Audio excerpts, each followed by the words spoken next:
اذ یغشیکم النعاس امنۃ منہ، جبکہ تم کو ڈھانپ لیا تھا ایک اونگ نے جو امن کی اور تسکین کا ذریعہ بن گیا اللہ کی طرف سے۔ یہ دو معجزے ہوئے ہیں خاص اس وقت، معجزے اس معنی میں کہ عام حالات میں یہ چیزیں نہیں ہوتی، لیکن اس میں کوئی خرق عادت نہیں ہے۔ معجزہ اس معنی میں نہیں ہے کہ اس کو چیلنج کر کے حضور نے دکھایا ہو، اس معنی میں نہیں، بس یہ کہ غیر معمولی اللہ کی نصرت کی شکلیں ہیں۔ ایک تو یہ کہ حالانکہ معاملہ بڑا یعنی سخت تھا، لیکن رات کو جا کے پڑاؤ پر مسلمان سوئے اطمینان سے، بڑی عمدگی سے نیند آئی، دل میں وہ دغدغہ نہیں تھا، اللہ پر اطمینان تھا، اللہ کے لیے نکلے تھے، لہذا ان کو وہ بے چینی اور تشویش اور کل کیا ہو جائے گا، رہیں گے کہ نہیں رہیں گے، زندگی ہوگی موت، کچھ نہیں، نیند آئی انہیں، اطمینان سے سوئے، صبح کو اٹھے تو وہ گویا کہ چاق و چوبند تھے۔ نمبر دو یہ ینزل علیکم من السماء ماء، اور جب کہ اتارا اس نے تم پر آسمان سے پانی، بارش ہو گئی، اس سے یہ ہوا لیطہرکم، تاکہ تمہیں پاک کرے، جنہیں غسل کی حاجت تھی غسل کر لیا، وَیُذْهِبَ عَنْکُمُ الرِّجْزَ الشیطان، اور دور کر دے تم سے شیطان کی نجاست کو، وَلِيَرْبِطَ عَلَىٰ قُلُوبِكُمْ، اور یہ کہ تاکہ تمہارے دلوں کے اندر بھی، بارش کے بعد جو فضا ہوتی ہے اس سے طبیعت کے اندر بھی ایک اطمینان اور سکون پیدا ہوتا ہے، ورنہ واقعہ یہ ہے کہ جہاں پر آ کر قریش پہلے ڈیرہ ڈال چکے تھے، پانی پر ان کا قبضہ تھا، اب یہاں پانی نہیں تھا، بارش ہوئی تو وہ نشیبی جگہ میں انہوں نے ایک اپنا حوض بھی جمع کر لیا، پانی بھی جو ہے وہ ان کے پاس فراہم ہو گیا۔ وَيُثَبِّتَ بِهِ الْأَقْدَامَ، اور پانی جب برسا تو مٹی دب گئی، مٹی کے جمنے کی وجہ سے پاؤں بھی جب گئے، وہ جگہ جو تھی وہاں پر جو ہے اہل ایمان جو مجاہدین تھے ان کے پاؤں قدم جمنے کی صورت پیدا ہو گئی۔ اِذْ یُوحِی رَبُّکَ إِلَى الْمَلَائِکَةِ، اور جب یاد کرو، گمان کرو، تصور کرو، جب کہ آپ کا رب وحی کر رہا تھا فرشتوں کو، انی معکم، وہ جو 1000 فرشتہ اللہ نے بھیجا، انی معکم، میں تمہارے ساتھ ہوں، فثبتوا الذین آمنوا، تو جاؤ اور اہل ایمان کے قدموں کو جما دو، اہل ایمان کے دلوں کو جما دو۔ سألقی فی قلوب الذین کفروا الرعب، عن قریب میں ان کافروں کے دلوں میں رعب ڈال دوں گا، ان پر دہشت طاری ہو جائے گی۔ فاضربوا فوق الاعناق، پھر مارنا ان کی گردنوں کے اوپر جیسے چاہے، واضربوا منہم کل بنان، اور مارنا ان کی ایک ایک پور پر، یعنی یہ کہ جب کسی شخص پر کوئی شخص دہشت زدہ ہو جائے تو اس کے اندر قوت مدافعت نہیں رہتی، پھر گویا کہ وہ جو بھی حملہ آور ہے اس کے رحم و کرم پر ہے، جدھر سے چاہے چوٹ لگائے، جدھر سے چاہے مارے۔ ذالک بانہم شاقوا اللہ ورسولہ، اور یہ سزا ان کو اس لیے دی جائے گی کہ انہوں نے مخالفت کی، ضدم ضدہ کی، دشمنی کی اللہ کی اور اس کے رسول کی۔ ومن یشاقق اللہ ورسولہ فإن اللہ شدید العقاب، اور جو اللہ اس کے رسول کا دشمن ہو جائے اور اس سے ضدم ضدہ کرے تو اللہ تعالیٰ بھی سزا دینے میں بہت سخت ہے۔ ذالکم فذوقوہ،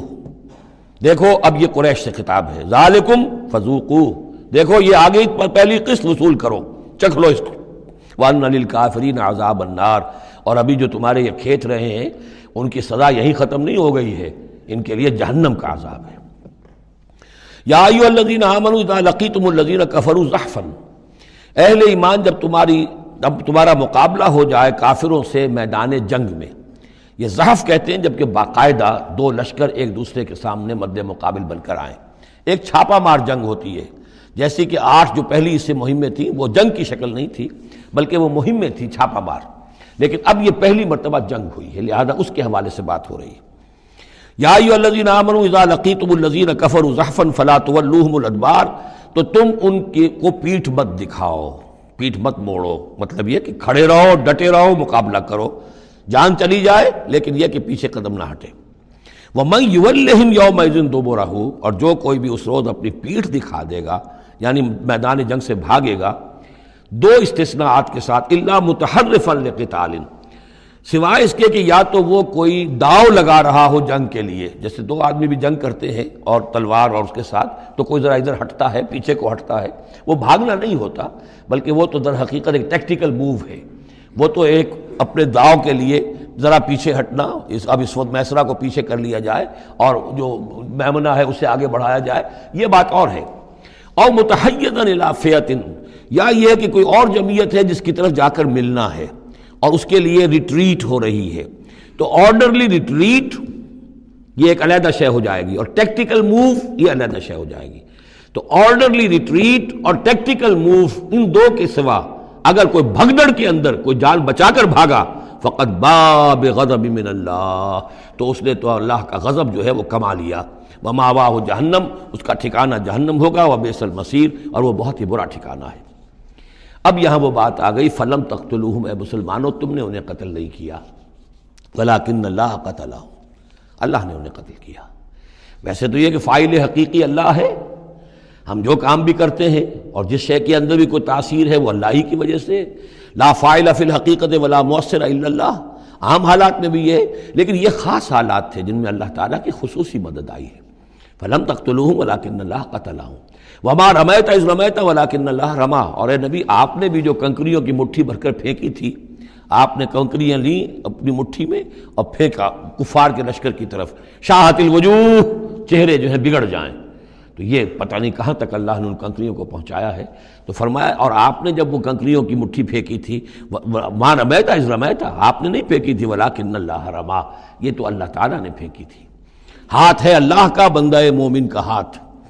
وَلِيُبْلِيَ الْمُؤْمِنِينَ مِنْهُ بَلَاءً حَسَنًا، تاکہ اللہ تعالیٰ اہل ایمان کے جوہر نکھارے، ان کے اندر کی چھپی ہوئی جو صلاحیتیں ہیں مخفی ہیں انہیں اجاگر کرے۔ یہ ذرا نوٹ کر لیجئے، بلا یبلو کے معنی ہوتا ہے آزمانا، تکلیف میں ڈال کر کسی آزمائش میں۔ ابلا یبلی جب یہ باب افعال سے آتا ہے تو کسی کے جوہر کو نکھارنا، کسی کی جو خابیدہ جو ہیں اس کی صلاحیتیں ان کو ابھارنا، یہ ہے ابلا۔ لیبلی المؤمنین منہ بلاء حسنا، تاکہ اللہ تعالیٰ خوب اہل ایمان کے اوپر ان کے جو ہے جوہر نکھارے۔ ان اللہ سمیع علیم، یقیناً اللہ سب کچھ سننے والا اور جاننے والا ہے۔ ذالکم وان اللہ موہن کید الکافرین، یہ تو ہو چکا، اب اس جنگ کا جو نتیجہ تھا قریش تم نے دیکھ لیا، لیکن آئندہ بھی سمجھ لو اللہ تعالیٰ کافروں کے تمام چالوں کو ناکام بنا دے گا۔ یہ اہل ایمان سے بھی خطاب ہو گیا اور یہ کہ کفار کے لیے بھی، اور پھر کفار سے خطاب ہے، ان تستفتحوا فقد جاءکم الفتح۔ اصل میں ابو جہل جو لشکر کا وہ سمجھیے کمانڈر ان چیف کی حیثیت سے آیا تھا، اسے اتنا یقین تھا کہ میں نے اتنی تیاری کی ہے، اتنا ساز و سامان ہے کہ ہم مسلمانوں کو کچل کر رکھ دیں گے،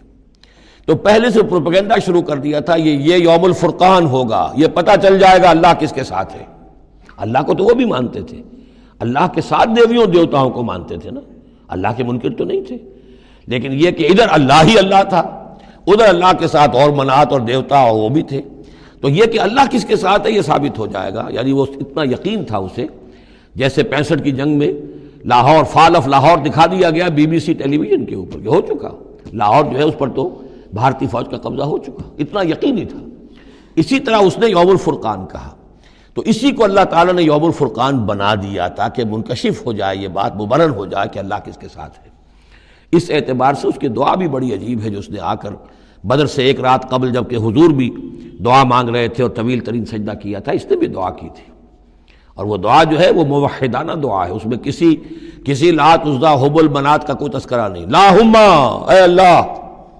اقطعنا للرحم وعین الغدات، جس نے ہمارے رحمی رشتے کاٹ دیے ہیں کل تو اسے ذلیل و خوار کر دے۔ یعنی اس کا جو سب سے بڑا چارج تھا، الزام تھا حضور پر، وہ یہ تھا کہ اس شخص نے آ کر ہمارے خاندانوں میں تفریق پیدا کر دی، بھائی کو بھائی سے جدا کر دیا، ایک بھائی مسلمان ہو گیا وہ علیحدہ ہو گیا، باقی بھائی کافر ہیں، ایک دوسرے کے دشمن ہو گئے، ماں باپ سے اولاد کو جدا کر دیا، شوہر کو بیوی سے کاٹ دیا، بیوی کو شوہر سے کاٹ دیا۔ ہماری طاقت تھی، ہمارا قبیلہ تھا، ہم قریش تھے، ظاہر بات ہے کہ قبائلی زندگی میں اتحاد، یکجوئی، یہی تو چیزیں ہوتی ہیں ساری کی ساری، کہ جس کی وجہ سے ان کی ساکھ ہوتی ہے، تو اس نے تو آ کر ہمارا ستیہ ناش کر دیا۔ اقطعنا للرحم، جس نے رحمی رشتے کاٹ دیے ہیں ہمارے، فاہنہ الغدات، تو اے اللہ کل اسے ذلیل و خوار کر دیجو۔ یہ دعا تھی ابو جہل کی۔ بہرحال اللہ تعالیٰ اب ان سے خطاب کر کے کہہ رہے ہیں کہ اے مشرکین مکہ، ان تستفتحوا، اگر تو تم چاہتے تھے کہ فیصلہ ہو جائے، فقط جاءکم الفتح، تو فتح فیصلہ ہو چکی، فیصلہ اللہ کا آ چکا،